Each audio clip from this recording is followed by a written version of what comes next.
Rektor Unila bersama 7 orang ditangkap KPK. Selanjutnya langsung menjadi tersangka.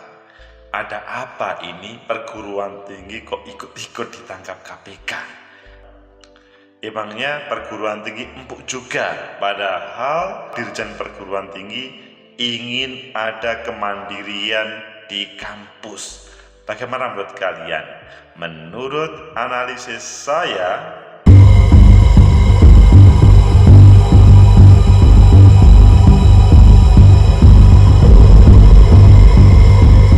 Assalamualaikum warahmatullahi wabarakatuh. Salam sejahtera untuk kita semua, pecinta masa depan negeri.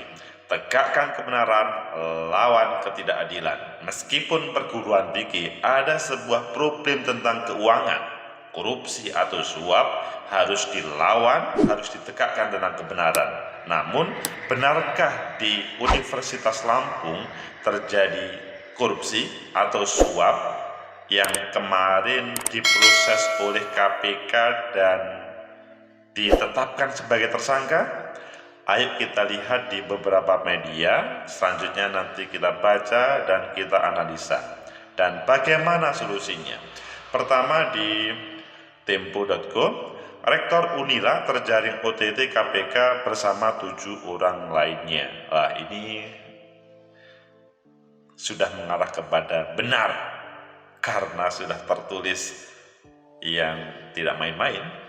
Selanjutnya di CNN Indonesia, KPK tetapkan rektor dan kawan-kawan tersangka kasus suap Universitas Lampung. Kalau sudah ditetapkan oleh KPK, dipastikan ada sebuah problem besar dalam hal suap menyuap ini.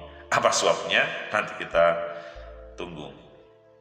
Selanjutnya di Kompas, heran Rektor Unila dan kena OTT KPK, Kemendikbud, jangan sekali-kali di lingkungan perguruan tinggi. Namun ini sudah terlanjur. Ada sebuah harapan dari Kemendikbud bahwa hal ini tidak terjadi, namun faktanya apakah di tempat lain juga terjadi? Ayo kita baca di salah satu tadi. Pilih yang mana? Oke, di CNN Indonesia ketika dia ditetapkan tersangka. Meskipun nanti juga yang lainnya. KPK tetapkan rektor dan kawan-kawan tersangka kasus suap Universitas Lampung. Sebuah proses pembelajaran, tegakkan kebenaran, lawan ketidakadilan. Jakarta, CNN Indonesia, Komisi Pemberantasan Korupsi mengumumkan 4 orang tersangka dalam suap penerimaan calon mahasiswa baru Universitas Lampung tahun 2022. Permasalahannya sangat sederhana ya, yang digunakan untuk masa depan para mahasiswa, nggak tahunya malah dijadikan bancaan suap. Keempat tersangka itu adalah Karomani, KRM selaku Rektor Unila. Wow, Rektor 2020-2024, Haryadi alias HY selaku Wakil Rektor 1 Bidang Akademik Unila, Muhammad Basri MB selaku Ketua Senat Unila, dan Andi Desviandi dari pihak swasta. Lengkap sudah, Rektor, Wakil Rektor 1 sama Ketua Senat. Bos, ngeri. Dengan telah dilakukan pengumpulan berbagai informasi dan bahan keterangan terkait dengan dugaan tindak pidana korupsi dimaksud, berlanjut ke tahap penyelidikan yang kemudian ditemukan adanya bukti permulaan yang cukup. Maka KPK meningkatkan status perkara ini ke tahap penyidikan dengan mengumumkan 4 tersangka, tulis keterangan pers di KPK kemarin. Adapun untuk keperluan proses penyidikan, tim melakukan upaya paksa penahanan kepada para tersangka untuk 20 hari pertama, terhitung mulai 20 Agustus 2020 sampai dengan 8 September di rutan KPK. Waduh, Bapak Rektor yang terhormat dan Bapak Wakil Rektor kemudian harus menikmati jerat jeruji, mau ngomong jeruji aja kok sulit. KRM ditahan di rutan pada Gedung Merah Putih, HI ditahan di rutan pada Pomdam Jaya Guntur, MP ditahan di rutan KPK pada Pomdam Jaya Guntur, sedangkan AD penahanannya terhitung mulai 21 Agustus sampai 9 September di rutan KPK Pomdam Jaya Guntur tulis KPK. Jadi tidak jadi satu, ada pemisahan. Sebelumnya KPK menangkap 7 orang dalam OTT yang digelar di Bandung dan Bali pada Jumat dini hari. Oh, tidak di Lampung, Bandung dan Bali. Tim KPK sejauh ini mengamankan sekitar 7 orang di Bandung dan Lampung, termasuk rektor dan pejabat kampus dimaksud. Ujar PLT, juru bicara penindakan KPK Ali Fikri melalui pesan tertulis. Hingga berita ini diturunkan, pecinta masa depan negeri, itulah yang disampaikan oleh KPK. Mereka sudah tersangka, nggak tahunya tidak di Lampung, tetapi di Bandung sama di Bali. Tegakkan kebenaran, lawan ketidakadilan. Pecinta masa depan negeri, itulah yang terjadi. Ya ngeri sih kalau pimpinan perguruan tinggi sudah mulai bermain-main dengan suap untuk masuk ke perguruan tinggi. Padahal ada sebuah harapan, kampus adalah paling netral dari suap, dari korupsi. Karena di sana ada tema ya menjadi kampus, menjadi lembaga yang anti korupsi. Dan di situ sebetulnya ya mendidik bagi generasi muda untuk menjadi orang-orang hebat di negeri ini. Coba ada sebuah pernyataan dari Kemendikbud terkait dengan harapannya tidak ada korupsi. Kita baca di Kompas tadi bahwa Kementerian Pendidikan, Kebudayaan, Riset dan Teknologi menyatakan bahwa kejadian seorang rektor yang tertangkap KPK menjadi pelajaran untuk melakukan perbaikan. Jadi ya semuanya harus evaluasi diri. Ya mungkin awalnya dari hal yang kecil, niatnya membantu tapi ada uangnya, akhirnya berefek pada yang lebih besar. Kejadian ini juga menjadi pembelajaran bagi kami untuk terus-menerus melakukan perbaikan tata kelola dan peningkatan pengawasan dengan tetap mendorong otonomi perguruan tinggi yang sehat dan akuntabel, kata PLT Dirjen Pendidikan Tinggi, Riset dan Teknologi Nizam saat dihubungi Kompas. Jadi pada kesempatan ini ada sebuah harapan, masing-masing perguruan tinggi itu mandiri, mengelola semuanya di kampusnya. Namun kalau ada penyelewengan seperti ini, waduh, ini kok menjadi ganjalan ya. Apakah ini mau dikendalikan semua pusat? Nanti tidak bisa maju-maju.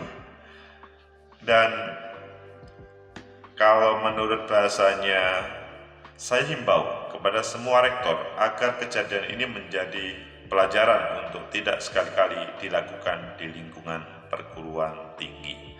Pecinta masa depan negeri. Jadi pembelajaran betul, jangan sampai ini terjadi di perguruan tinggi lainnya. Ini sebuah cambukan. Kampus sebagai tempat menjadikan mahasiswa menjadi orang mencapai cita-citanya.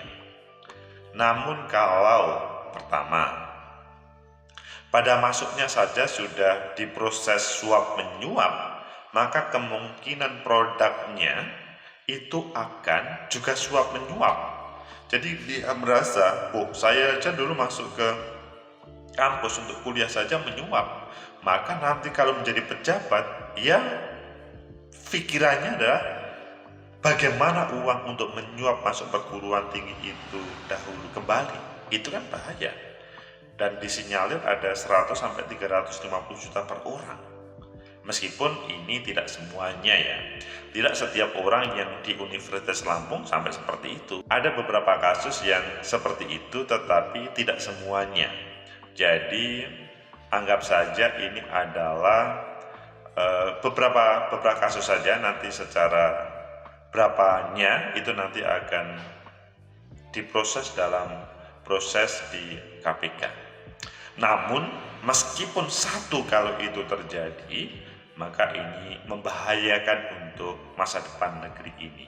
Kemudian yang kedua, kalau ini dilakukan oleh orang-orang intelektual, sepertinya kan lebih parah ini hukumannya. Karena apa? Seharusnya mereka menjadi pendidik yang bisa memperbaiki SDM di negeri ini, dan pada kesempatan ini dia malah lebih parah dari orang-orang yang lainnya. Coba bayangkan, 100 juta sampai 350 juta. Dan prosesnya antara rektor, wakil rektor 1 sama ketua senat itu membahayakan, sempurna sudah.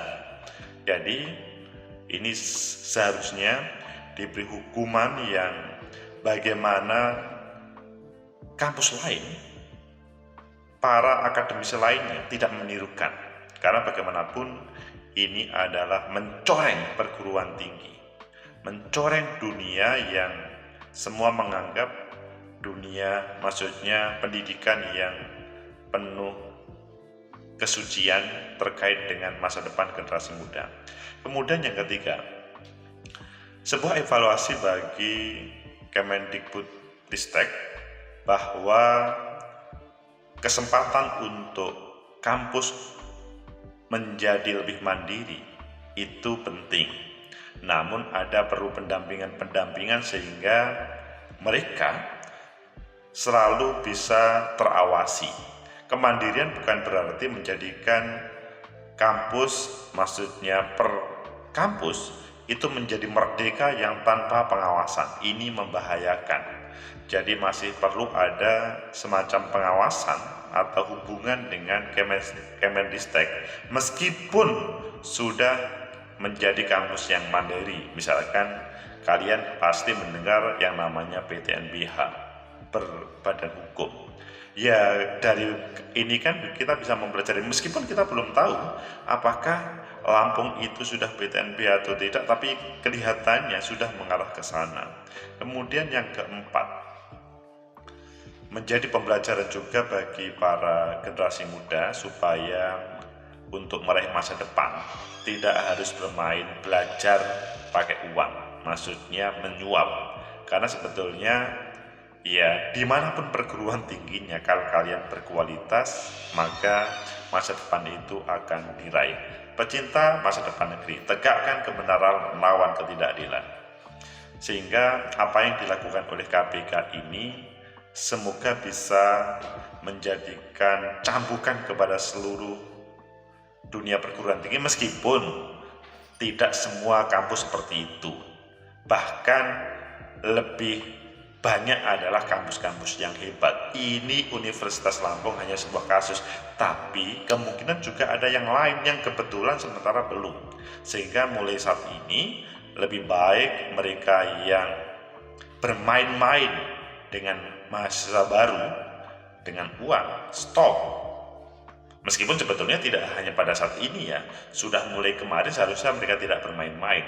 Begitu juga tentang keuangan kampus yang lain. Ingat, di kampus itu untuk pengabdian, bagaimana generasi muda kita bisa meraih masa depannya, bukan para akademisinya kemudian menjadi seperti orang-orang yang mendapatkan kesempatan untuk meraih sesuatu ini.